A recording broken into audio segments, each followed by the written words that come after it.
Au nom du Père et du Fils et du Saint-Esprit. Amen.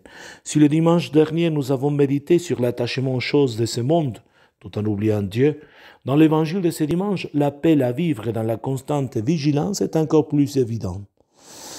Par les trois petites paraboles présentées par le Seigneur, il nous commande de vivre la foi et l'espérance comme une constante vigilance, ou bien une vigilance constante. La première parabole est une exhortation. Nous devons être comme des gens qui attendent leur maître à son retour de noces, pour lui ouvrir dès qu'il arrivera et frappera à la porte. Il faut l'attendre pourtant avec la ceinture autour des reins, c'est-à-dire être prêt à entreprendre un voyage, comme les membres du peuple juif lorsqu'ils devaient quitter l'Égypte pendant la nuit, au moment de la première Pâque. Cela signifie pour nous la disposition d'abandonner ce monde qui n'est pas notre patrie. Il faut garder en plus les lampes allumées, comme quelqu'un qui doit rester en veille pendant la nuit et ne pas s'endormir dans les ténèbres de ce monde. Dans la deuxième parabole, il s'agit du maître de maison qui veille afin que les voleurs ne le surprennent pas.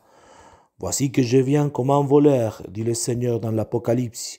Heureux ceux qui veillent et gardent sur lui ses vêtements. » C'est-à-dire, ces vêtements, le Père de l'Église l'appliquait toujours à la vie de la grâce sanctifiante, pour ne pas aller nu en laissant voir sa honte, dit toujours l'Apocalypse. La troisième parabole est adressée à ceux qui seront les guides de son Église, l'Église de Dieu, représentée dans la personne de Saint Pierre, qui pose la question. La réponse du Seigneur, heureux le serviteur, c'est entendant fidèle et sensé, fidèle et prudent, que le maître en arrivant trouvera en train d'accomplir ce qu'il lui avait demandé de faire pour son Église.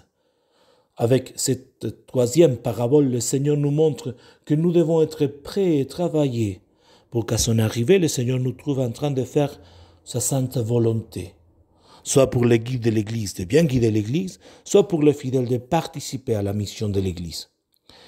Il est tout à fait vrai que, comme dit l'Évangile, le Maître viendra, le jour où son serviteur, chacun de nous, ne s'y attend pas, et à l'heure qu'il ne connaît pas.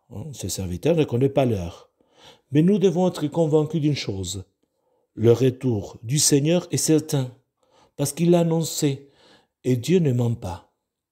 Ou bien peut-être c'est nous qui allons rencontrer le premier, le Seigneur, le jour de notre mort. L'exhortation « Tenez-vous prêts » ce n'est pas un avertissement à vivre avec l'angoisse de penser comment nous allons nous retrouver à l'heure de notre rencontre. Il s'agit plutôt, comme dans le cas d'un propriétaire d'un commerce, qui, par exemple, ne devrait pas craindre l'arrivée d'un inspecteur s'il garde toutes les affaires en règle, en accord avec les lois. Dans le plan spirituel, c'est pareil. Être prêt et veiller signifie vivre de manière à ne pas se soucier du jour de la mort ou bien du jour du jugement. Dans la vie de Saint Louis de Gonzague, on raconte qu'un jour, quelqu'un lui a posé subitement une question au moment où il jouait à la récréation. « Si vous deviez mourir dans 1 heure, que feriez-vous » Le jeune garçon répondit tout simplement « Je continuerai à jouer ». La recette, on peut dire, entre guillemets, pour jouir de la même sérénité de ses saints, c'est de vivre en grâce, vivre en amitié avec Dieu, sans avoir dans la conscience le reproche d'un péché. Le bon chrétien, une bonne chrétienne, c'est ce serviteur et cette servante que le maître à son arrivée trouvera en train de veiller, d'accomplir sa sainte volonté. Voilà ce qui est un bon chrétien, une bonne chrétienne.